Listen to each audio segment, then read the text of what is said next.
Môre julle, dit is Vrydag. Die laaste dag van hierdie week het aangebreek. Kan julle glo?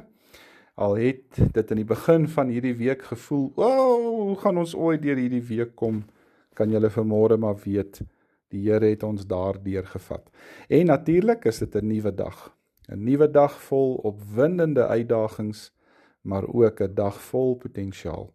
En mag jy in die Here vandag lewe en mag jy saam met hom gaan beweeg. Ek wil graag ons week afsluit, eintlik maar met 'n stukkie hartseer in Lukas 17.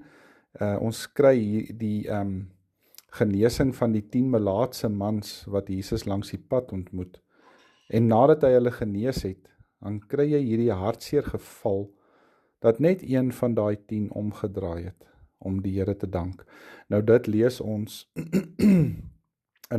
in Lukas 17 en ons lees vers 16 tot vers 19. Die een man het voor die voete van Jesus neergeval en hy het hom gedank. Dit was 'n Samaritaan. En toe sê Jesus, was daar nie 10 wat gesond gemaak is nie?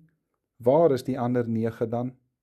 Is daar niemand anders wat omgedraai het, om God die eer te gee, behalwe hierdie man, wat nie eers 'n Jood is nie?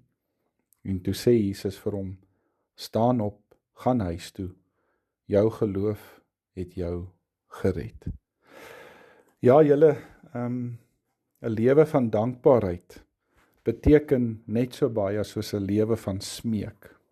Ek en jy kan nogal baie op ons knieë bly, nê, as probleme vir ons lam maak. En dan is dit baie keer maklik om aan te hou bid en aan te hou smeek en aan te hou vra. En natuurlik mag ons dit ook doen. Maar weet julle, tipies menslik, is dit so maklik.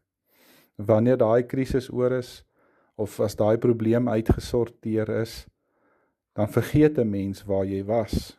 En dan vergeet jy om die Hemelse Vader te dank vir daai pad wat julle twee saam geloop het, vir die antwoorde wat hy gegee het, vir die uitkoms wat hy vir jou gebring het, en vir die reis wat julle saam onderneem het. En weet julle, in Jesus se tyd was melaatsheid baie meer as net 'n siekte. Dit was 'n stigma. Dis iets wat aan jou gekleef het, dat ander nie naby jou wou kom nie. Ja, en daarom is dit nie vreemd om te lees hoe daar 10 melaatse mense vir Jesus smeek om hulle te genees nie, en dan doen hy dit. En dan lees ons hoe 9 van hulle in vreugde stad toe hardloop om hulle self aan die mense te wys, en dat net een omgedraai het om vir hom dankie te gaan sê. En hier is die punt julle, net een uit daai 10 onthou waar hy nog gister was. Hoe alles vir hom gister nog hopeloos gelyk het.